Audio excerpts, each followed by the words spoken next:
স্বাগত আজকে বাংলাদেশে, আপনাদের সঙ্গে আছে আমি খালেদ মহিউদ্দিন। সংবিধানের ১৬শ সংশোধনী বাতিলের রায় মূল বিষয়ে এড়িয়ে পর্যবেক্ষণ দেওয়া হয়েছে বলে মনে করেন আইন কমিশনের চেয়ারম্যান ও সাবেক প্রধান বিচারপতি ABM খায়রুল হক।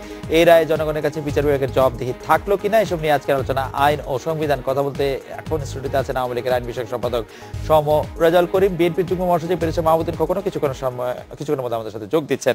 অ্যাডভোকেট সম রেজাউল করিম, আপনি নিশ্চয়ই জানেন যে আজ সাবেক প্রধান বিচারপতি বর্তমান ল কমিশনের চেয়ারম্যান বিচারপতি ABM খায়রুল হক বলছেন ১৬শ সংশোধনী রায়ের মধ্যে জুজুর ভয় দেখানো হচ্ছে এবং সংসদ সদস্যদের হেয় করা হয়েছে।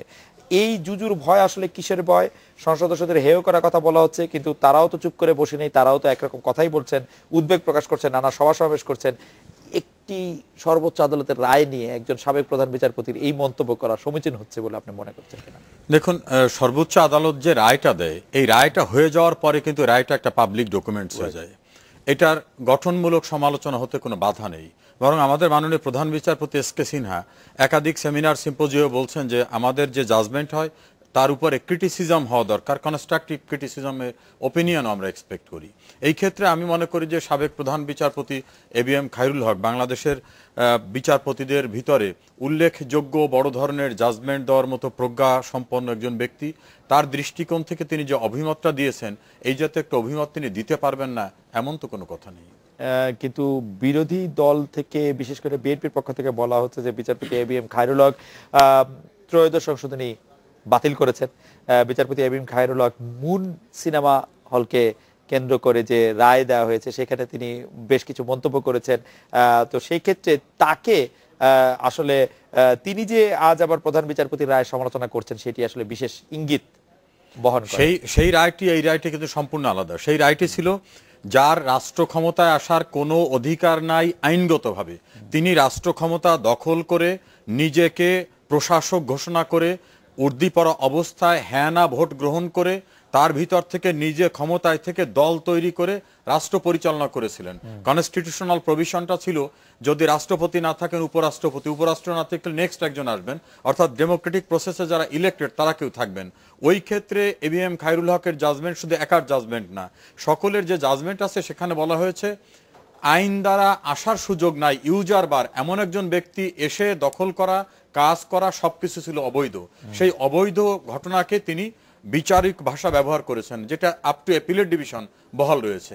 ওই জায়গাটা আর বর্তমানে একটি গণতান্ত্রিক সরকার ব্যবস্থায় পার্লামেন্টে একটা আইন প্রণয়ন বা একটা আর্টিকেলকে পুনঃস্থাপন করাকে ঘিরে যে মন্তব্যটা এসছে এটা সম্পূর্ণরূপে আলাদা। সামরিক বাহিনীর থেকে আসা রাষ্ট্র ক্ষমতা দখল করে তার কৃতকর্ম সম্পর্কে আদালতের জাজমেন্ট ফাইন্ডিংস যেরকম জিনিস, কোনোভাবেই গণতান্ত্রিক সরকারের সংবিধানের একটা আর্টিকেলকে পুনঃস্থাপন করাকে চ্যালেঞ্জ করে করা মামলায় এইটার সঙ্গে ওইটার কোনো সম্পর্ক নাই, একটা কমপ্লিটলি ডিফারেন্ট থিং। কিন্তু অ্যাডভোকেট সম রেজাউল করিম, আপনি নিশ্চয়ই জানেন যে বিচারপতি ABM খায়রুল হক এই মুহূর্তেও ল কমিশনের চেয়ারম্যানের দায়িত্ব পালন করছেন। অনেকেই বলছেন যে তিনি সরকারের নিয়োগপ্রাপ্ত একজন লাভজনক পদে মানে আছেন। তিনি এই কথাগুলি আসলে বলছেন, সেটা আসলে কতটা নিরপেক্ষ হতে পারে? তিনি তো আসলে সরকারের স্বার্থই, সরকারের মর্যাদাই বেশি দেখছেন বিচার বিভাগের থেকে। দেখুন, এই কথা বললে তো অনেক কথাই হয়। তিনি আইন কমিশন নামক একটি প্রতিষ্ঠানের প্রধান হিসাবে দায়িত্ব পালন করছেন বাংলাদেশের সাবেক প্রধান বিচারপতি হিসাবে। আমরা যত কথাই বলি না কেন, আমাদের দেশে কার নিয়োগটা সরকার দেয় না। আমাদের কনস্টিটিউশনাল প্রভিশনে রাষ্ট্রপতিও কাউকে নিয়োগ দিলে অধিকাংশ ক্ষেত্রেই কিন্তু প্রত্যক্ষভাবে লেখা না থাকলেও কিন্তু সরকারি নিয়োগের ধারাবাহিকতা কিন্তু ওভাবে আসে। সেক্ষেত্রে আমাদের বিচারপতিরা যারা নিয়োগ হন, যদি সেখানে বলা হয় সেখানে কনসালটেশন হলে রাষ্ট্রপতি যে দেন, রাষ্ট্রপতিও তো কখনো কখনো কনসালটেশনের বাইরে গিয়ে আলাদা কিছু করেন না। ও কথা বললে কিন্তু সকল নিয়োগ প্রক্রিয়ার সঙ্গে সরকার থাকে। কিন্তু একটি রাষ্ট্রের বিচার বিভাগের সর্বোচ্চ পদে যাওয়ার পরেও রাষ্ট্রের একটি লাভজনক পদে যাওয়াটাই বা কেমন? মানে তিনি আইন প্রধান বিচারপতি অবস্থায় রিটায়ার করে তিনি আবার আইন কমিশনের চেয়ারম্যান হলেন, আজকে আবার তিনি একটি আজকে সংবাদ সম্মেলনটির যৌক্তিকতাটা কোথায়? মানে বিচারপতি ABM খায়রুল হক একটি আইন কমিশনের পক্ষ থেকে সংবাদ সম্মেলন কেন করলেন? আইন কমিশনটা হচ্ছে আমাদের সর্বোচ্চ আদালত যে জাজমেন্ট দেন, এই জাজমেন্টগুলো কিন্তু একটা আইনের স্ট্যান্ডার্ড পায়, ওটাকেও কিন্তু আইন হিসেবে গণ্য করা হয়। এবিএম খায়রুল হক সাহেব আইন কমিশনের চেয়ারম্যান হিসাবে তার উপর কিন্তু অর্পিত দায়িত্ব রয়েছে। আইন প্রণয়নের ক্ষেত্রে তারা সাজেশন দিতে পারেন, রিকমেন্ড করতে পারেন।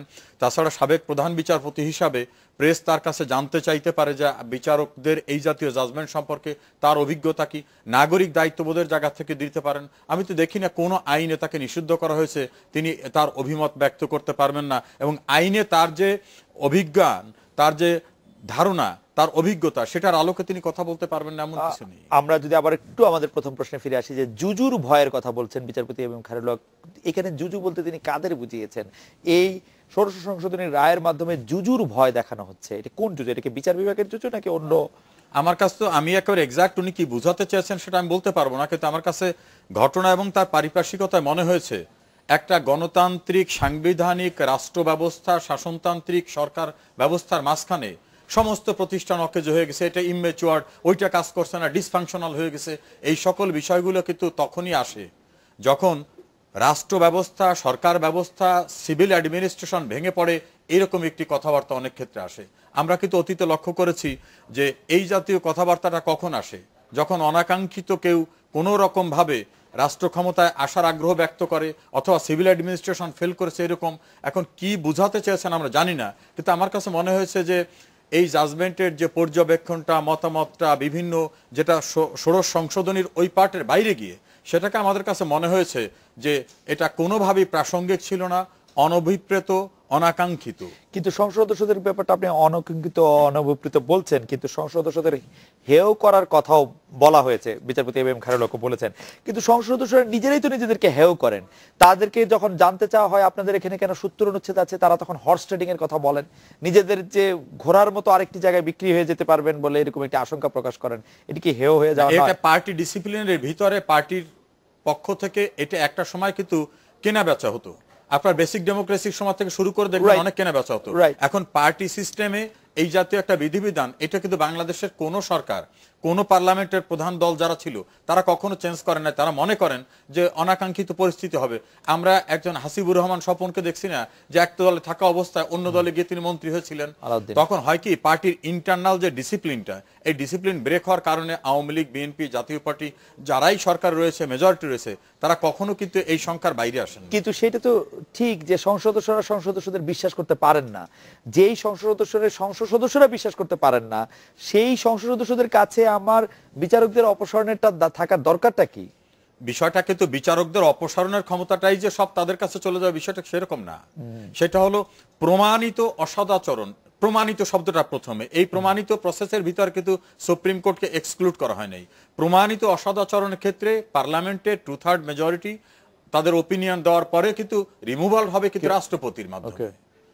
কে প্রমাণ করবে? মানে প্রমাণিত কি হয়? সেটা তো একটা আইন প্রণয়নের কথা বলা হয়েছে। সেই আইন প্রণয়নের কথা, আইনটা যখন ড্রাফট অবস্থায় ছিল সেই অবস্থায় কিন্তু সুপ্রিম কোর্টে জাজমেন্ট হয়েছে। আইন প্রণয়নের কথা তখন আইনমন্ত্রী আমাদেরকে জানিয়েছিলেন যে আইনটা তিনি শীঘ্রই প্রণয়ন করবেন। না, আইনের ড্রাফট কিন্তু তিনি দিয়েছিলেন সুপ্রিম কোর্টের কাছে, কিন্তু সুপ্রিম কোর্ট বলছে যখন এটা রুল ইস্যু হলো সেই সময় করলেন কেন, এই জন্য তারা ওটাকে আর বিবেচনায় গ্রহণ করে। তাহলে আপনি বলছেন যে প্রমাণিত অসদাচরণের ক্ষেত্রে যেহেতু সিদ্ধান্ত নেবে সেই ক্ষেত্রে এটিতে, আর পার্লামেন্টে তো অ্যাবসলিউট কিন্তু ছিল না। এখনো কিন্তু সুপ্রিম জুডিশিয়াল কাউন্সিল কোনো ডিসিশন দিলে আলটিমেটলি রিমুভাল কিন্তু রাষ্ট্রপতির কাছেই যায়। ওকে, জনাব সমর রেজাউল করিম, আমরা একটা বিরতি নিচ্ছি। আমরা যখন ফিরে আসব তখন আরো আপনার কাছে একটি বিষয় জানতে চাইবো যে আমরা বিষয়টি নিয়ে ঠান্ডা মাথায় চিন্তা ভাবনা করছি। এখন মাথা গরম করে কোনো কিছু করার সুযোগ নেই, ঠান্ডা মাথায় ভাবছি, যথাসময় আমাদের রিয়াকশন জানাবো। এই ঠান্ডা মাথা গরম মাথার বিষয়টিও যদি আপনি আমাদের একটু বলেন, আমরা একটা বিরতি নিয়ে ফিরছি। ততক্ষণে বেশ মাহমুদুল খোকন আমাদের সাথে এসে যোগ দিল।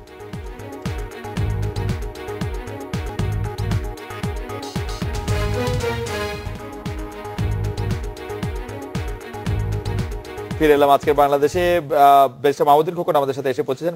খোকন ভাই, একথা স্পষ্ট যে বিএনপির মহাসচিব কথাও যদি আমরা উদ্ধৃত করি, যে একথা স্পষ্ট যে এই রায়টি আসলে সরকারের বিপক্ষে গেছে এবং এই রায়টি যদি সভ্য লোক হয় তাহলে এটি মেনে নেওয়া উচিত, সরকারের পদত্যাগ করা উচিত, এরকম নানা ধরনের মন্তব্য আমরা পাচ্ছি। কিন্তু আপনি খেয়াল করেছেন কিনা, রায়ে বিএনপির যে প্রতিষ্ঠাতা জিয়াউর রহমান, প্রয়াত রাষ্ট্রপতি, তার সম্পর্কে রায়ে কি বলা হয়েছে? রায়ে বলা হয়েছে ক্ষমতালোভীরা দুবার, দুজন সামরিক শাসক সম্পর্কে বলা হয়েছে ক্ষমতালোভীরা দুবার আমাদের রাষ্ট্রকে ব্যানানা রিপাবলিকে পরিণত করেছিল, যেখানে ক্ষমতালোভীরা তাদের অবৈধ ক্ষমতাকে বৈধতা দেওয়ার জন্য জনগণকে পণ্য রূপে দেখেছে, ধোঁকা দিয়েছে, তারা জনগণের ক্ষমতায়ন করেনি, অপব্যবহার করেছে, তারা নানা রকম ধোঁকাবাজির আশ্রয় নিয়েছে, কখনো ভোটের নামে, কখনো জোরপূর্বক নির্বাচন নামে, কখনো নির্বাচন না করে। আপনারা এর আইটিকে শুধু সরকারের সমালোচনা করা হয়েছে বা রাজনৈতিক দলের সমালোচনা করা হয়েছে এরকম কেন ভাবছেন? আপনাদের সমালোচনার জায়গাটুকু এর আইটিতে আপনারা কিভাবে দেখছেন? ধন্যবাদ। এত যা পড়লেন, তারপর তো আওয়ামী লীগ খুশি না, সরকার খুশি না, মাননীয় প্রধানমন্ত্রী খুশি না, জি নাকি? কারণ তারা তো উচিত তাদের এটা হেল করা, তাদেরকে প্রশংসা করা, Right. এরা ওয়েলকাম করা এরা আগে। প্রধানমন্ত্রী অবশ্য কোনো মন্তব্য করেন নাই। এবং না, মন্ত্রিসভার মিটিং এ তো আলোচনা হয়েছে এটা, এবং আওয়ামী লীগের নেতারা মন্ত্রী যে বলছেন প্রেসিডেন্ট জিয়া, তাহলে এই রায় কি? এই রায়ের নিরপেক্ষতা আসছে, এই রায় নিরপেক্ষতার প্রমাণ আসে। এই রায় আমাদের বর্তমান সমাজ ব্যবস্থার একটা দর্পণ হিসেবে মনে করি এটা। আপনারা এই রায়ের এই বক্তব্যকে মেনে নিচ্ছেন তাহলে? হোয়াটস গোইং অন? আপনারা মনে করছেন যে ব্যানানা রিপাবলিকে পরিণত করেছিল দুজন সামরিক শাসক? আমরা ইন জিস্ট রেশিওটা কি? আপনারা মনে করছেন অবৈধ ক্ষমতাকে বৈধতা দেওয়ার জন্য জনগণকে পণ্য রূপে দেখা হয়েছে, ধোঁকা দেওয়া হয়েছে, জনগণের জন্য ক্ষমতায়ন করেনি, অপব্যবহার করেছে? আপনি তো দেন, সামরিক শাসন বাংলাদেশে জারি করেছিল কে প্রথম? বাংলাদেশে প্রথম সামরিক শাসন জারি করেছিল 15 আগস্টের পরে আওয়ামী লীগের নেতা খন্দকার মোস্তাক আহমেদ প্রথম সামরিক শাসন জারি করেছে। পরবর্তীতে আসে 7ই নভেম্বর জিয়া রহমান ক্ষমতা আসছে। জিয়া রহমান ক্ষমতা আসার পর, যেটা 1979 সালে আওয়ামী লীগ নেতা খন্দকার মোস্তাক কর্তৃক জারিকৃত সামরিক শাসন প্রত্যাহার করে দেশে গণতন্ত্র এনেছে, বাকশাল ব্যবস্থা বাতিল করে, এবং দেশের বহুদলীয় গণতন্ত্র এনেছে। রাজনৈতিক দলগুলো বিএনপি, আওয়ামী লীগ শাসনটা কি সামরিক শাসন ছিল? ডেফিনেটলি সামরিক শাসন ছিল। প্রথম সামরিক শাসন জারি করেছিল খন্দকার মোস্তাক। জরুরি অবস্থা ছিল। আপনি সঠিক বলছেন। খন্দকার মোস্তাক কোনো সামরিক শাসন জারি করেন না। সামরিক শাসন জারি করেছিল, তার উপাধি হয়েছে চিফ পার্সোনাল। আপনি ইতিহাস করেন, প্রেসিডেন্ট জিয়া রহমান কখনোই কোনো সামরিক শাসন জারি করে নাই। না, তিনি ডিসিএমএল ছিলেন, তিনি জারি করেন নাই। কিন্তু বিচারপতি সাহেবের একটি বিখ্যাত বই আছে, তিনি বলেছিলেন যে আমাকে সকল কিছু ডিসিএমএল এর নির্দেশই মানতে হয়েছে। আপনি নিশ্চয়ই সেই বইটি পড়েছেন।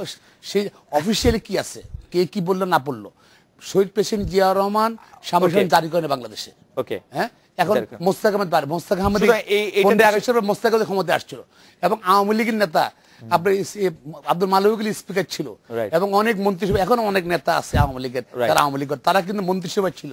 এই যে এস টি ইমাম সাহেব সেই সময় কিন্তু ক্যাবিনেট সেক্রেটারি ছিল, খন্দকার মোস্তাক আহমেদের সরকার শপথ গ্রহণ করেছিল।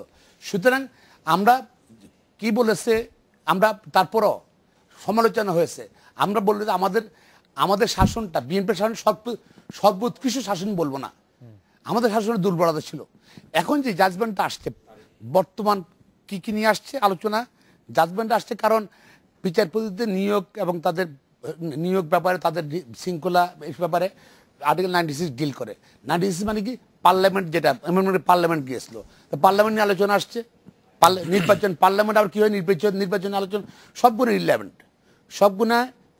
কিন্তু বেশি মাহমুদুল খোকন, আপনি 2008 সালে নির্বাচনে আপনি সংসদ সদস্য নির্বাচিত হয়েছেন।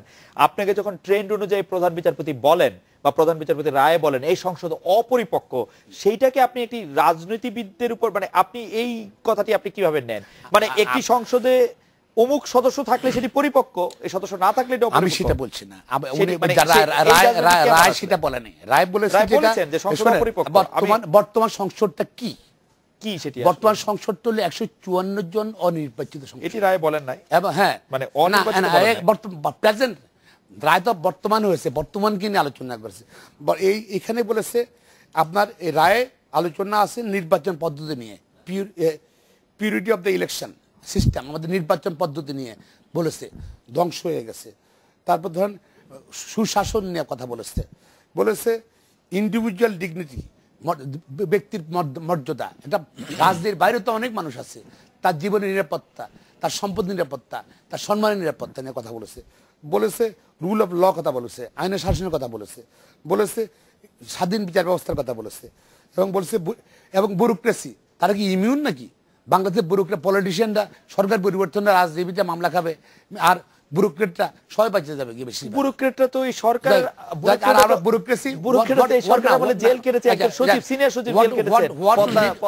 What we need we need efficient and honest bureaucracy, Right. That এটার কথা বলেছে। Right. এবং পলিটিক্যাল গভর্নমেন্ট চেঞ্জ হবে, ব্যুরোক্রেসি থাকবে তো, they are actually that bone of the government, they have to be honest, they have efficient হতে হবে। আপনি মনে করতেছেন খোকন ভাই যে এবং ইনস্টিটিউশন বলেছে, জুডিশিয়ারি সম্বন্ধে, ইলেকশন কমিশন সম্বন্ধে বলেছে, নির্বাচন করে ইলেকশন কমিশন, কিন্তু খোকন ভাই, রিলেভেন্ট। কিন্তু খোকন ভাই, আমি প্রধান বিচারপতির এই বক্তব্যগুলির সাথে যদি একমত হই, আমি কিন্তু এটা দেখেছি যে উনি বারবার এই 46 বছর সময়কালের কথা বলেছেন। উনি পার্টিকুলারলি এই সরকার বলেন নাই, কিন্তু আপনারা এই রায়ের উপর ভিত্তি করে এই সরকারকে পদত্যাগ করার দাবি জানাচ্ছেন, এটা কতটা যৌক্তিক?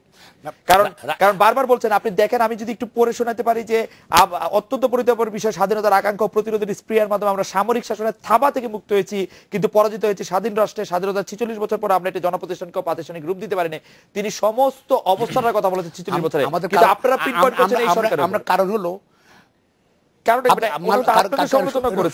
কারণ হলো কি জানেন, আমরা কেন অ্যাকসেপ্ট করতেছি এই রায়টা, আমরা কেন হেল্প করতেছি এই রায়টা? কারণ সর্বোচ্চ আদালত সুপ্রিম কোর্ট আপিলেট ডিভিশন, সে রায় প্রত্যেকটা নাগরিক জন্য বাধ্য মানতে, এবং এটা finality, judgement of the finality. এবং এটা ধরুন আমরা আইনের প্রতি শ্রদ্ধাশীল বলে আমরা মানছি। ওরা ওরা ওরা তাহলে আওয়ামী লীগ তো মানার কথা। আমি তো মানছি, আওয়ামী লীগ মানে নাই কোথায়? না, আওয়ামী লীগ রায়ের ক্ষেত্রে আপনি জানেন যে প্রধানমন্ত্রী রায়কে স্বাগত জানিয়েছেন। তিনি বলেছেন যে রায় দিয়েছে, আমরা দেখবো রায়ের মধ্যে আমরা আর কি করতে পারি। প্রধানমন্ত্রী তো স্বাগত জানিয়েছেন, সমালোচনা তো করতেই পারেন। আপনি কি আজকে পত্রিকা পড়েছেন, মানে কি টেলিভিশন দেখেছেন আপনি? হ্যাঁ, দেখেছি। এবং মন্ত্রীর বক্তব্য শুনেছেন? শুনেছি। কি বলেছে? বলেছে কোন ক্ষেত্রে কি বলেছে? প্রত্যেক মন্ত্রী, তোফায়েল আহমেদ সাহেব সিনিয়র নেতা, উনি সমালোচনা করেছেন রায় সমালোচনা করেন ইঞ্জিনিয়ার মোশাররফ হোসেন সাহেব, রায়ের সমালোচনা করেছেন মুক্তিযুদ্ধ মন্ত্রী, রায় সমালোচনা করেছেন। কে সমালোচনা করছেন? না, সমালোচনা করছেন, কিন্তু দেখেন আপনি মির্জা ফখরুল ইসলাম আলমগীর সাহেব কি বলছেন। মির্জা ফখরুল ইসলাম আলমগীর সম্পর্কে বিচার বিভাগকে প্রতিপক্ষ বানিয়েছে সরকার, দেশের প্রকৃত অবস্থা, দেশ কিভাবে চলছে, কিভাবে দেশের শাসন ব্যবস্থাকে ধ্বংস করা হচ্ছে তা বোঝার জন্য ১৬শ সংশোধনী বাতিলের রায় যথেষ্ট। আমি বিনীতভাবে বলতে চাই, উনারা এই সরকার সম্পর্কে কোনো আলাদা করে কোনো কথা বলেন নাই, দেশের সার্বিক অবস্থা বলতে চেয়েছেন। আপনি এই সম্পর্কে আমাদেরকে কি বলেন? আপনারা এটাকে পলিটিসাইজ কেন করছেন? আপনারা এটা কেন করছেন আমাকে যদি একটু বলেন। আমি আপনার সাথে একমত। জি, পুরো সরকার সম্বন্ধে বলে নাই, রাইট, বলছে দেশের প্রিভেলিং বর্তমান সার্বিক অবস্থা সম্বন্ধে বলেছে, রাইট, হ্যাঁ, রাইট। এবং এটা অ্যাকসেপ্ট করতে হবে। আমরা ব্যর্থ, বাংলাদেশের রাজনীতিবিদরা ব্যর্থ। শোনেন, রাজনীতিবিদরা ব্যর্থ। এই 46 বছরে আমরা নির্বাচন আসলেই গন্ডগোল। নির্বাচনটা কি? আপনি কাজ করুন, কর্মসূচি দেবেন, আমি আমার কর্মসূচি দেবো, উনি ওনার কর্মসূচি দেবে, জনগণ ভোট দেবে, শান্তিপূর্ণভাবে ক্ষমতা হস্তান্তরের মাধ্যমে নির্বাচন। সেই নির্বাচন কি জোরের যে ব্যাপার, মাস্তানের ব্যাপার, অস্ত্রদের ব্যাপার, টাকা আলাদের ব্যাপার, ভোট কেন্দ্র দখলের ব্যাপার? আগে দিন রাতে ভোট কেন্দ্র দখল করবেন আপনি, এটি নির্বাচন? কিন্তু কিসের নির্বাচন? কিন্তু রাজনীতিবিদরা কিসের গণতন্ত্র? ওকে, রাজনীতিবিদরা ব্যর্থ বলছেন। খায়রুল হক সাহেব কি কথা বলছেন?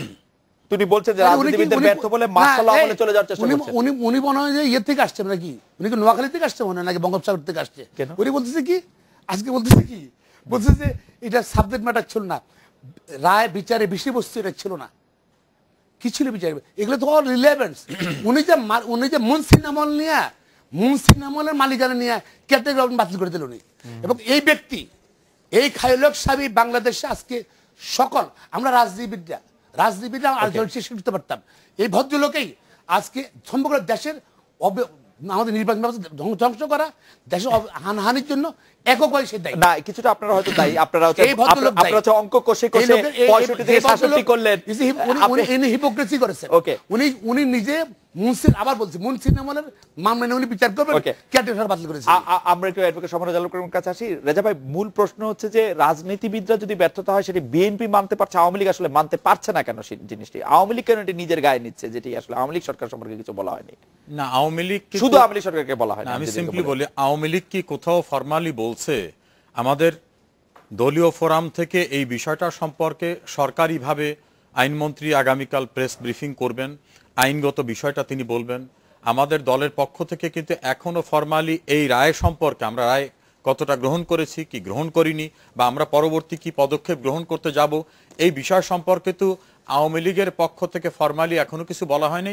আমরা যে কথাটা বারবার বলছি সেটা হলো এই রায়ের কিছু পর্যবেক্ষণ, কিছু মতামত যেটা অনভিপ্রেত, অনাকাঙ্ক্ষিত, অপ্রত্যাশিত, সেটাকে ব্যবহার করে বিএনপি ঘোলা পানিতে মাছ শিকারের চেষ্টা করছেন। যেমন বিএনপির স্ট্যান্ডিং কমিটির সদস্য, আমার অত্যন্ত শ্রদ্ধেয় ব্যক্তি ব্যারিস্টার মওদুদ আহমেদ, উনি বলছেন যে নৈতিকভাবে আইনগতভাবে এই সরকারের ক্ষমতা থাকার কোনো সুযোগ নাই এই রায় হয়ে যাওয়ার পরে। আইনগতভাবে সরকার ক্ষমতা থাকার সুযোগ নয় পেলেন কোথায়? তাই যদি হয় তাহলে পঞ্চম সংশোধনীর জাজমেন্টে জিয়াউর রহমানকে যখন তস্কর, দেশদ্রোহী, রাষ্ট্র দখলকারী, অবৈধ ক্ষমতা দখলকারী এবং তার কৃতকর্মকে অবৈধ বলা হয়েছিল, সে সময় তো বিএনপি সেই জাজমেন্টটাকে গ্রহণ করার কথা তারা বলেন না।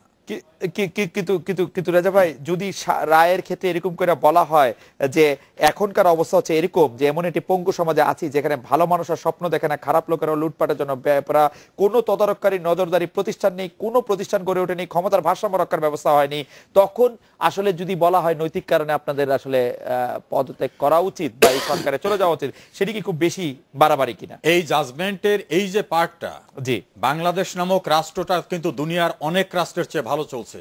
সোশ্যাল সূচক থেকে শুরু করে বাংলাদেশের কালচার অফ ইম্পিউনিটি, যেটা দায় মুক্তি, সংস্কৃতি, আইনের শাসন, অতীত না, সে জায়গায় ডেভেলপমেন্ট হয়েছে, শিক্ষার হার বাড়ছে, কোনো মানুষ না খেয়ে নাই। অ্যাজ এ হোল আমরা হয়তো অনেকগুলো সাংবিধানিক প্রতিষ্ঠানকে প্রপার ইনস্টিটিউশন ফর্মে নিতে পারিনি। এ ব্যর্থতা রাজনীতিবিদদের আছে, যেটা ব্যারিস্টার মাহমুদ্দিন খোকন বললেন, আমি অস্বীকার করি না। কিন্তু অ্যাজ এ হোল কিচ্ছু নাই, সিভিল অ্যাডমিনিস্ট্রেশন, রাষ্ট্র ব্যবস্থা সব ধ্বংস হয়ে গেছে। এইভাবে যে কমন কথাটা বলা হয়, তাতে হয় কি বাংলাদেশের সামরিক শাসন থেকে উত্তরণের পরে যে ডেভেলপমেন্টটা হয়েছিল, তার তো কোনো রাজনৈতিক উচ্চাসা নেই। তিনি প্রধান বিচারপতি, তিনি এই কথা কেন বলবেন? শুধু আমি তার সম্পর্কে কোনো বিরূপ মন্তব্য করব না। কেন তিনি বলছেন এটা তিনি বলতে পারবেন। তবে একটা জাজমেন্টের ভিতর থেকে কিন্তু বিচারক বেঁচে থাকে, যে প্রসঙ্গগুলো অন্যদেরকে খোরাক যোগায়, যে প্রসঙ্গগুলোকে বিএনপি, জামাত, অন্যান্যরা লুটে নিয়ে সমস্ত লায়াবিলিটি শিফট করতে চায়। আমরা এটি বলতে পারি যে তিনি এখানে এটি কেন বললেন, কিন্তু এর মধ্যে কোনো কথা কি এরকম আছে যে আমরা একদম নির্দ্বিধায় বাতিল করে দিতে পারি যে কথাগুলি ঠিক না? যেমন তিনি বলছেন সীমাহীন চ্যালেঞ্জের মুখে বিচার বিভাগই তুলনামূলক স্বাধীন অঙ্গ হিসেবে কাজ করতে চেষ্টা করছে, ডুবতে না কুচিয়ে বেঁচে থাকার মতো। নির্বাহী বিভাগ চাইছে বিচার বিভাগ আসলে এই জায়গাটা একজন নাগরিক হিসাবে আমি বলবো, বিচার বিভাগের কোন জায়গাটাকে একেবারে নাক পর্যন্ত ডুবে যাওয়ার মতো, যেমন ৭২ সংবিধানের কথা আপনারা বলছেন রাজা ভাই, বিচার বিভাগকে আজ্ঞাবহ করার জায়গাটা কোথায় আছে? আমি বলছি যে বিচার বিভাগকে এক নাক উঁচিয়ে কোন রকম বেঁচে আছে, বিচার বিভাগের কোন জায়গাটা প্রশাসন। রাজা ভাই, আপনারা ৭২ সংবিধানে ফিরে যাওয়ার কথা বলছেন, যে কারণে আসলে ৯৬ এর সংশোধনের কথা আসলো। কিন্তু যখন তিনি বললেন ৭২ সংবিধানে তো ১১৬ অনুচ্ছেদে রাষ্ট্রপতির সাথে সুপ্রিম কোর্টে কনসালটেশন করার কথা না, সেটা সুপ্রিম কোর্ট ডাইরেক্ট করার কথা, তখন আপনারা বললেন যে ১১৬ অনুচ্ছেদ নিয়ে তো আপনারা আসলে কথা বলার রাইট নেই। ১০০ অনুচ্ছেদ কিন্তু এখনো বিচারাধীন বিষয়, এটার উপর রুল হয়েছে, ওটা নিয়ে কিন্তু আলোচনা হয়নি। ১০০ অনুচ্ছেদ নিয়ে সুপ্রিম কোর্টে একটা হাইকোর্টের রুল আছে, এটা বিচারাধীন বিষয়। কোন অনুচ্ছেদ? ১১৬ অনুচ্ছেদ, আলাদা একটা রিট হয়েছে। কিন্তু ৭২ সংবিধানে তো ১১৬ অনুচ্ছেদে শুধু সুপ্রিম কোর্টেরই আসলে। আমি বলছি যে সেই প্রসঙ্গটা বিচারাধীন এখন ৭২ সংবিধানের। কিন্তু আইনমন্ত্রী বলছেন যে বিচারপতির ক্ষমতা, বিচারপতির কাছে রাষ্ট্রপতির ক্ষমতা দেওয়া যায় না। আমরা বলছি যে আমরা কিন্তু সুপ্রিম কোর্টের জাজমেন্টকে আনএক্সপেক্টেড ওয়েতে ক্রিটিসিজমের জায়গা না। আমরা বলছি যে গভর্নমেন্টের পক্ষ থেকে যে কথাটা বলা হয় যে পার্লামেন্টের সভারেন্টির জায়গায় 72 কনস্টিটিউশন যে প্রভিশনটা ছিল সেটাকে পুনর্স্থাপন করার, এটা নিয়ে ডিবেট হতে পারে, এটা সঠিক হতে পারে, নাও হতে পারে, এটা যে পার্লামেন্টের কাছে থাকতেই হবে কথা আমি মনে করি না, হতে পারে। কিন্তু যে বিষয়গুলো প্রাসঙ্গিকভাবে আসছে, যে বিচার বিভাগের টুটি টিপে ধরার মতো অবস্থা, বিচার বিভাগের কোন জায়গাটা গভর্নমেন্টের ইন্টারফারেন্সের সুযোগ আছে?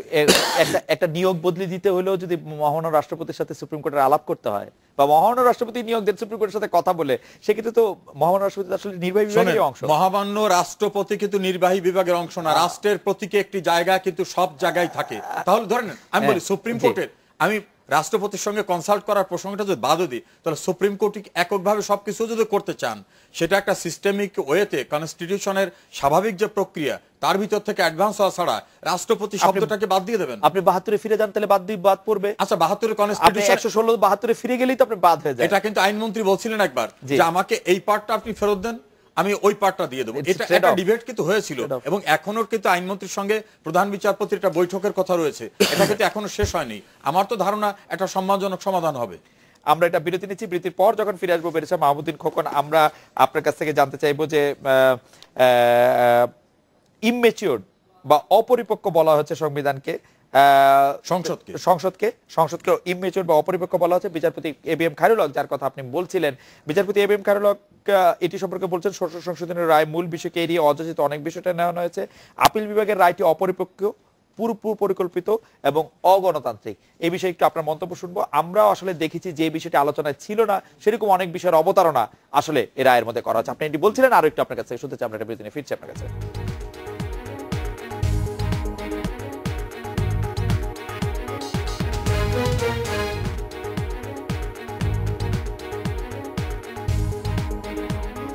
ফিরে এলাম আজকের বাংলাদেশে আপিল বিভাগের রায়টি অপরিপক্ক, পূর্ব পরিকল্পিত এবং অগণতান্ত্রিক বলছেন বিচারপতি এম এম খায়রুল হক। বিচারপতি এম এম খায়রুল হকের যুক্তিগুলি যদি একটু বলি, বেশ মাহমুদ্দিন খোকন তিনি বলছেন সংসদ সদস্যরা ভুল করলে সুপ্রিম কোর্ট দেখে সংশোধন করবেন, সেখানে সুপ্রিম কোর্ট ভুল করলে আমরা কোথায় যাব, এই প্রশ্ন প্রজাতন্ত্রের জনগণ হিসাবে তিনি করেছেন। এই রায়ের তিনি আরো বলেছেন প্রধান বিচারপতি কি প্রধান শিক্ষক আর অন্য বিচারকরা কি ছাত্র, যে সুপ্রিম জুডিশিয়াল কাউন্সিলের মাধ্যমে তাকে অন্য বিচারপতিদের পরিচালনা করতে হবে, যেটা তিনি রায়ে বলেছেন যে প্রতিষ্ঠানের প্রধানের কাছে। সংবিধানের 94 অনুচ্ছেদ অনুসারে বিচারপতিরা সবাই স্বাধীন। এক্ষেত্রে আপনি কি বলবেন? আমি প্রথম বললো খায়রুল হক সাহেব বাংলাদেশের প্রধান বিচারপতি ছিলেন, জি, তার মুখে এটা মানায় না, কেন আপিল ডিভিশনে বিচার হয়, হ্যাঁ, এবং যে হারে যে জিতে এটা ফাইনাল, এবং অনেকের গ্রিভান্স থাকে, হারার পরেও কনভিন্স না, কিন্তু তার মেনে নিতে হয়।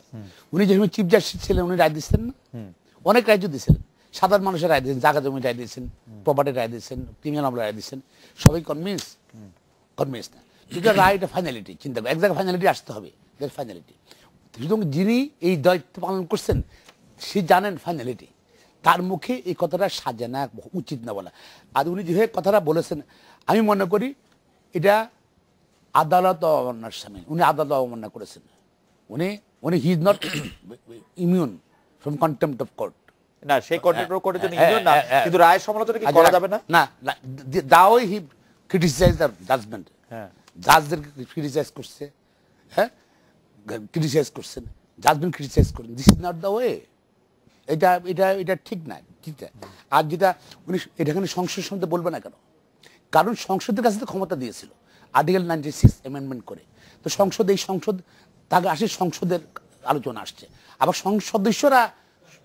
সদস্য হইলেই সংসদ পরিপূর্ণ হয়, সংসদ নির্বাচন সম্বন্ধে আলোচনা আসছে, ওরা রিলেভেন্ট, দেখেন ওরা রিলেভেন্ট। আবার আপনার ধরেন এই সংসদের যোগ্যতা নিয়ে আসছে, নির্বাচন কমিশন আবার আসছে, নির্বাচন কমিশনে ইলেকশন কন্ডাক্ট করে, নির্বাচন কমিশনে আলোচনা আসছে। দেন আমাদের ব্যুরোক্রেসি, বিকজ জুডিশিয়ারি আমাদের এখনো বিচার বিভাগের যেখানে 95%, মোর দ্যান 95% গুলো নিম্ন আদালতের মামলা বিচার হয়, কেমন সংখ্যার দিক দিয়ে, সেখানে সমগ্র এখনো আইন মন্ত্রণালয় নিয়ন্ত্রণ করে, অর্থাৎ সরকার নিয়ন্ত্রণ করে কোন কোর্টে কোন বিচারক নিয়োগ যাবে, কোন বিচারক অ্যাকশন নিতে হবে, ট্রান্সফার হবে, সবই আইন মন্ত্রণালয় নিয়োগ করে। বেগম খালেদার মামলা কি ঠিক কে কোন বিচার করবে সেটা কিন্তু আইন মন্ত্রণালয় ঠিক করে দিচ্ছে, তাদের জাজ তারা ঠিক করছে। ঢাকা সিএম কি হবে, সিএম সাহেবে কারে জামিন দেবে না, সেটা বিকজ নিয়ন্ত্রণ তো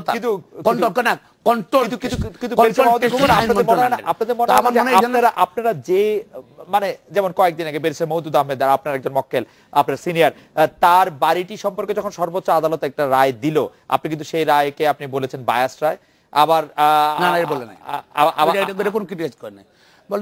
বলেছে সরকার সম্বন্ধে বলেছে, সরকার মেলা ফাইটিং এখনো ঠিক আছে,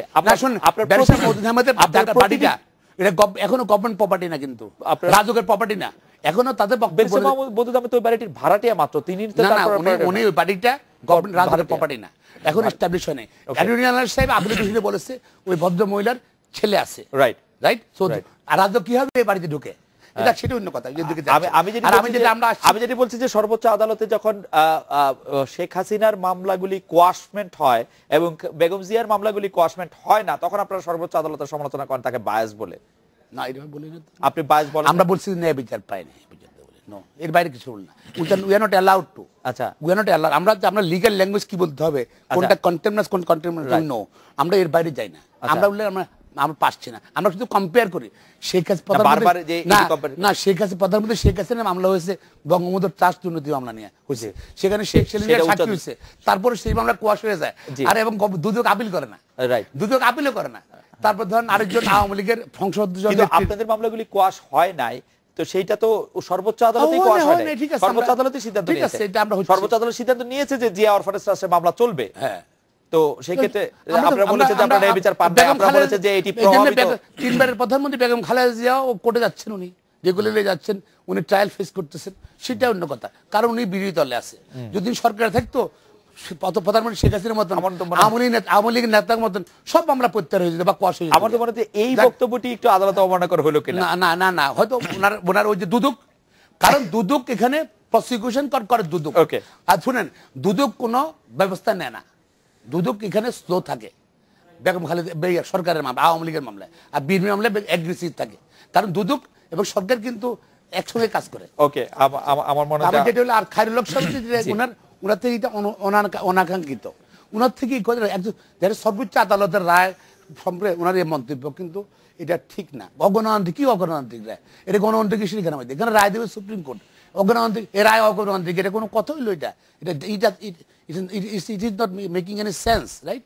রায় দিয়েছে, রায় সব জায়গায় রায় দিয়েছে, এবং all are relevant issues here. Okay, আমরা একটা বিরতি দিচ্ছি, বিরতির পর ফিরে এসে রেজা ভাই যখন আপনার কাছে ফিরবো তখন একটি ইন্টারেস্টিং কোড বলতে চাই, সেটি মোহাম্মদ এরশাদ, হোসেন মোহাম্মদ এরশাদের একটি কোড। তিনি বলছেন বিচারকদের অপসারণের ক্ষমতা সংসদের হাতে থাকা সংক্রান্ত এই সংশোধনী অবৈধ ঘোষণা করে সুপ্রিম কোর্ট আপিল বিভাগ যে রায় দিয়েছেন তা পরে মাথা হেট হয়ে গেছে।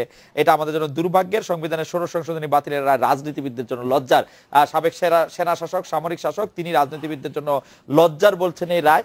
আর অন্যদিকে বিচারপতি এবিএম খায়রুল হকের আজকের প্রেস কনফারেন্স সম্পর্কে যদি আবার ফিরে আসি, সেখানে তিনি বলছেন যে এই রায়ের দিয়ে মার্শাল্লের সময়ে ফিরে যাওয়ার মতো তার কাছে মনে হয়েছে।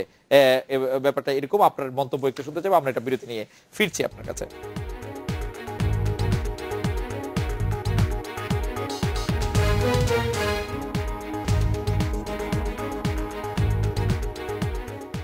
ফিরে এলাম। আজকের বাংলাদেশে মার্শাল্লোর কথা বলেছেন বিচারপতি এবিএম খায়রুল হক। অন্যদিকে হোসেন মোহাম্মদ এরশাদ বলছেন যে এই রায় পরে মাথা হেট হয়ে গেছে, এটা রাজনীতিবিদদের জন্য লজ্জার। হ্যাঁ, রাজনীতিবিদদের জন্য লজ্জার প্রথম কথাটা বলি হলো যে হোসেন মোহাম্মদ এরশাদ মার্শাল্লাহ যখন জারি করেন, আমি দীর্ঘদিন তার মার্শাল্লার শিকার হয়েছিলাম, জেলখানায় ছিলাম। জিয়াউর রহমানের মার্শাল্লার সময় আমি অনেকদিন জেলখানায় ছিলাম, এবং রিমান্ডের নামে যে টর্চার, এখনো কিন্তু আমি সেটা মনে করতে পারি।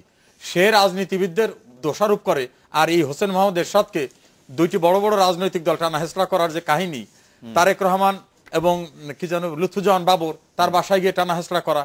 আবার তিনি এসে পল্টন মাঠে বললেন আমি শিকল সব ছিঁড়ে ফেলেছি। তিনি এসে আর একটা জোটের সঙ্গে সম্পৃক্ত হলেন, আওয়ামী লীগের সাথে বললেন। আমি বলছি যে এরশাদ সাহেবের এই কথাটা হাস্যকর কাহিনী। তিনি রাজনীতিবিদদের ব্লেম করার ভিতর থেকে তার যে স্বৈরতান্ত্রিক চিন্তা চেতনা, ওইটা তার ভিতরে রয়ে গেছে। এটা হলো প্রথম কথাটা। দ্বিতীয়টা হলো, খোকন ভাই বলছেন যে আইন মন্ত্রণালয় এখনো সবকিছু নিয়োগ করে, সিএমএম কে হবে না হবে ইত্যাদি। 100% অসত্য কথা উনি বলছেন। আইন মন্ত্রণালয়ের নিয়োগ করার কোনো ক্ষমতা নাই। সুপ্রিম কোর্টের জিএ কমিটি ডিসাইড করেন। আইন মন্ত্রণালয় কোনো প্রপোজাল পাঠালে কোনোটাই সেটা অ্যাজ ইট ইজ থাকে, এরকম রেকর্ড দেখান যাবে না। যদি রিজনেবল হয় সেটা নাই। কোনোভাবেই আইন মন্ত্রণালয় কাউকে প্রমোশন দেওয়া, অন্য কোনো কিছু। আর নিয়োগটা হয় কিন্তু জুডিশিয়াল সার্ভিস কমিশন হয়েছে, সেই সার্ভিস কমিশনের প্রধান কিন্তু মাননীয় বিচারপতি হাসান ফয়েজ সিদ্দিকী। ওটা কিন্তু অ্যাবসলিউটলি সুপ্রিম কোর্টের কাজে। বিচারকদের নিয়োগ দেয় কোত্থেকে? তাদের প্রমোশন, তাদের শৃঙ্খলা, সমস্ত কিছু সুপ্রিম কোর্টের জুরিডিকশনে। এই যে খোকন ভাই বললেন আইন মন্ত্রণালয় দেয়, অর্থাৎ সরকার দেয়, এর ভিতরে মেসেজ দিয়ে দিলেন সব জানাতে দেয়। যদি তাই হয় তাহলে এটি প্রধান বিচারপতি চাইছেন যে এটির একটি নীতিমালা তৈরি হোক, গেজেটটা নোটিফাইড করা হোক, এবং এইভাবে এটি করা হোক। সেটি দিতে এত আপত্তি কোথায় আইন মন্ত্রণালয়? সেটা নিয়ে তো আমি তো আপত্তির জায়গাটা আমি বলতে পারবো না, তবে আলাপ আলোচনা কতদিন ধরে আমি শুনছি যে এটা নিয়ে আলাপ আলোচনা হচ্ছে। মাননীয় আইনমন্ত্রী, মাননীয় প্রধান বিচারপতি, তাদের বৈঠকের কথা রয়েছে। আমার ধারণা যে একটা সমাধানের জায়গায় পৌঁছাবে, এই জায়গাটা আমার সেটি মনে হয়। যদি আর আরেকটা কথা বলছেন কনস্টিটিউশন জাজমেন্টের ক্রিটিসিজমের জায়গাটা, খোকন ভাই রিপিটেডলি বলছেন, এই জাজমেন্টটা সর্বোচ্চ আদালতের যে রায়, সেই রায়টা কিন্তু আমাদের সবগুলোর জন্য বাইন্ডিং। কিন্তু এর পাশাপাশি এটাও কিন্তু সত্য, সর্বোচ্চ আদালতের জাজমেন্ট হয়ে যাওয়ার পরে এই জাজমেন্টের কনস্ট্রাকটিভ ক্রিটিসিজম করা কিন্তু কোথাও লেখা নাই যেটা বেদ বাক্য, এটা কোরআনিক বাক্য, এটা নিয়ে কোনো আলোচনা করা যাবে না। এটা নিয়ে আলোচনা করা যাবে, সবকিছুই করা যাবে, কিন্তু গ্রহণ করতে হবে। যেমন ভাবে বিএনপি সর্বোচ্চ আদালতের মঈনুল হোসেন রোডের বাড়ি সংক্রান্ত মামলা হয়ে যাওয়ার পরে পল্টনে বিএনপির আনুষ্ঠানিক জনসভার ভিতর থেকে বলা হয়েছিল এই রায় মানি না, মানবো না। এবং কি বলেন, বলা হয়েছিল যে এই রায় মানি না। পল্টনে মঈনুল হোসেন রোডের বাড়ি সম্পর্কে এখনো ফুটেজ খোঁজেন, তারা কি মতামত দিয়েছিল, বিচারকদের সম্পর্কে তারা কি কথা বলেছিল। কিন্তু এই রায় মানি না, মানবো না, কোর্টের ভিতর চিৎকার করে প্রতিবাদ। সংসদে যা বলেছেন রাজা ভাই, সংসদে যা বলেছেন, সংসদের যে মানে সংসদ সদস্যের একটি ক্ষমতা আছে যে এই কথা নিয়ে আমরা কোনোদিন আর কোনো বিচারে চাইতে পারবো না, কিন্তু তাই বলে তারা এইসব কথা বলবেন শুধু সেই ক্ষমতার কারণে। আমি মনে করি সংসদ সদস্যদেরকে অবশ্যই মনে রাখা উচিত। আমি খুব পরিষ্কার করে বলি, সংসদ সদস্যদের মনে রাখা উচিত সর্বোচ্চ আদালতের রায় সংক্রান্ত বিষয়ে তাদের প্রেরোগেটিভ রয়েছে, ইনডেমনিটি রয়েছে, কিন্তু এমন আলোচনা হওয়া উচিত না যেটা অনাকাঙ্ক্ষিত, বিচার ব্যবস্থার বিরুদ্ধে কনস্ট্রাকটিভ আলোচনা না করে এমন কোন আলোচনা করা উচিত না যাতে বিচার ব্যবস্থার ভাবমূর্তি বা মানুষের আস্থার জায়গাটা কোনোভাবে বিঘ্নিত হয়। আমি খোকন ভাই কাছে যাওয়ার আগে 1 মিনিট একটু আপনাকে জানতে চাই যে রাজা ভাই, আপনার কাছে কি মনে হচ্ছে যে এটা আসলে অনেকেই যেরকম মনে করছে যে এই ক্ষেত্রে নির্বাহী বিভাগ এবং বিচার বিভাগ পরস্পরের মুখোমুখি হয়েছে, নাকি এটাকে আপনি একটি একাডেমিক ডিসকাশন এবং গণতন্ত্রের পক্ষে একটি অগ্রযাত্রাই আপনি মনে করতে চান? আমি তো মনে করি বাংলাদেশ অনেক ডেভেলপ করতেছে। এখনো মাননীয় প্রধানমন্ত্রী বলছেন যে এই জাতীয় কথা কেউ কোথাও মন্তব্য করবে না। আমার দলের সাধারণ সম্পাদক খোকন ভাই গ্রেটার এলাকার মানুষ জননেতা ওবায়দুল কাদের, তিনি বলছেন ঠান্ডা মাথায় কথা বলতে হবে। বিচার বিভাগ তাদের কথা বলছেন, ওনরা বলছেন। আমি তো মনে করি একাডেমিক্যালি কনস্ট্রাকটিভ ওয়েতে ক্রিটিসিজম হচ্ছে, এটা সহায়ক একটা। কিন্তু আপনাদের দলের মন্ত্রীরা তো এক এক রকম কথা বলছে। অর্থমন্ত্রী বলছেন আমরা ততবার করব যতবার এটি দেয়া হবে। দেখুন, অর্থমন্ত্রীর কথাকে কিন্তু আমার দলের সাধারণ সম্পাদক বলছেন ওটা তার ব্যক্তিগত মতামত। না, কারণ সেটি হচ্ছে যে যখন এটি সমালোচনা হয়ে যায় তখন এটি ব্যক্তিগত মত হয়ে যায় রাজা ভাই। এটি কিন্তু পার্টির মুখপাত্র হিসাবে পার্টির প্রধান মাননীয় প্রধানমন্ত্রী শেখ হাসিনা বা পার্টির সাধারণ সম্পাদক জনাব ওবায়দুল কাদের, তাদের মতামতটাই কিন্তু পার্টির মতামত, তাদের মতামতটাই কিন্তু আমাদের অফিসিয়াল মতামত। তারা কিন্তু এই নিয়ে কোনো বিরূপ মন্তব্য করেননি। বেলসা মাহমুদ্দিন খোকন, আপনি কি মনে করছেন যে এই বিচার বিভাগ এবং নির্বাহী বিভাগের যে একটি অবস্থান, সেই অবস্থান আমাদের গণতন্ত্রের জন্য শক্তিশালী, গণতন্ত্রের জন্য খারাপ, নাকি আপনি এটিকে কিভাবে দেখছেন? আমাদের যদি শেষ কথা বলেন। বিচার বিভাগ স্বাধীন থাকবে, এটা স্বাভাবিক, কনস্টিটিউশন ম্যান্ডেট, এটা স্বাধীন বিচার ব্যবস্থা কথা বলে। আমাদের সমরেশ দল সাহেব, করিম সাহেব যেটা বলেছেন ইন্টারফেয়ারেন্সের এক্সাম্পল, আমি একটা এক্সাম্পল দেখাচ্ছি।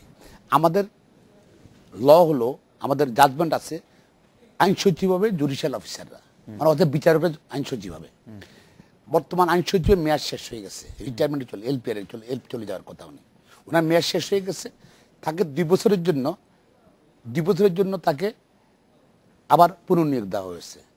উনি তো জুডিশিয়াল রিটায়ারমেন্টে চলে যাওয়ার পর জুডিশিয়াল অফিসার ফিনিশ, এখন তাকে জুডিশিয়াল উনি কোনো ক্রি হিসাবে তাকে নিয়োগ দেওয়া হয়েছে।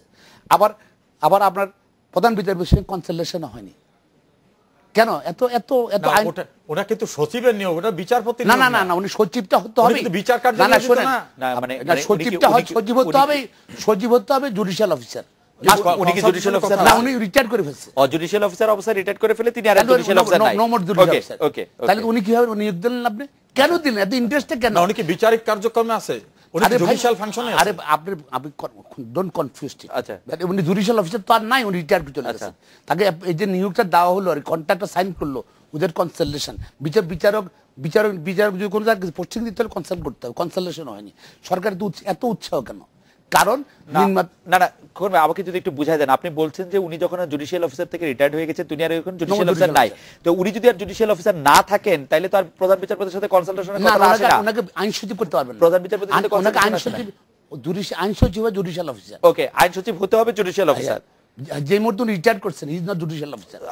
মানে মানে এখানে দুইটা অপরাধ হয় না, হইলে একটা অপরাধ হইছে।